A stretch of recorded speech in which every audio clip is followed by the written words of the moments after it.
25শে জানুয়ারি 2025 উদ্বোধন হলো শিউলি উৎসবের। বিধায়িকা মঞ্জু বসু বেলুন উড়ানো ও প্রদীপ প্রজ্বলনে অংশ নেন। সেই সঙ্গে রামকৃষ্ণ মিশন ও বৌদ্ধ মঠের সন্ন্যাসীরাও শিউলি উৎসবে সামিল হন। অতিথি ও গুণীজনদের উত্তরীয় ব্যাজ ও স্মারক দিয়ে বরণ করা হয় মূল মঞ্চ থেকে। শিউলি উৎসব চলবে 1 ফেব্রুয়ারি 2025 পর্যন্ত। মূল মঞ্চে প্রতিদিন থাকছে আকর্ষণীয় বর্ণময় অনুষ্ঠান।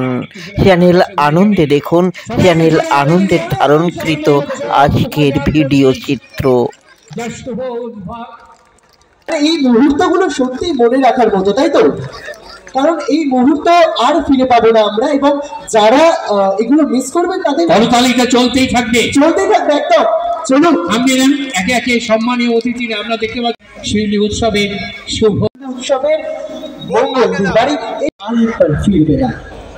আবার 1 বছর অপেক্ষা রইল, কিন্তু তাও এই মুহূর্তটা এই প্রদীপ প্রজ্বলনের সঙ্গে আছে অনুষ্ঠানের শুভারম্ভ এবং বেলুন ওড়ানোর সঙ্গে বাতাসের মিশে থাকা স্বাধীনতার সঙ্গে আমাদের শিউলি উৎসবের আনন্দকে ভাগ করে দেওয়া, এটা সত্যি আর মিলবে না।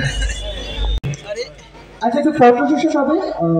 এবারে বরণ করে নিচ্ছে সঞ্জীব ঘোষ, এই আশিস চক্রবর্তী উত্তরী এবং ব্যাস করিয়ে এবং নিমন্ত্র দিয়ে তাকে বরণ করে নিচ্ছেন।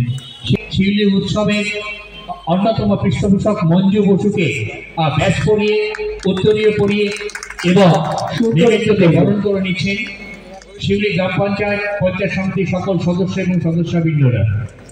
সবাইকে জোরে আসতে নাকি সুন্দর একটি মুহূর্ত। 2025 আমাদের উৎসবে উপস্থিত হয়েছে আর নতুন বিশ্বাস হচ্ছে আমরা দেখতে পাচ্ছি নতুন ভূমিটি ব্যারাকপুর 1 নম্বর পঞ্চায়েত সমিতির সভাপতি কোথায়, এগুলো তো স্মৃতি হয়ে থাকবে, তাই না?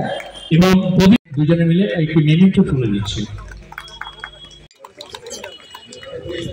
তাকে মেমেন্টো তার হাতে তুলে দিয়ে উত্তরীয় ব্যাস করিয়ে এবং স্মারক উপহার তার হাতে তুলে দেওয়ার অনুরোধ করবো। স্মৃতিটুকু ধরা থাক এই স্মারক উপহারের মাধ্যমে। 2025 ভারতবর্ষে ব্যবস্থা আমি বললামই, এটা বিরাট একটা নজির সৃষ্টি করে। কেননা শুধুই আনন্দ দেবো, মানুষের মধ্যে আনন্দ দিতে গেলে অর্থনৈতিক দিকটাই নিয়ে সেই দিক থেকে সঞ্চালক মহাশয় খেলাধুলার ব্যবস্থা আছে এবং এই অনুষ্ঠানের অন্যতম প্রধান উদ্যোক্তা তাই সব মিলিয়ে আমার ভাই অভিষেক।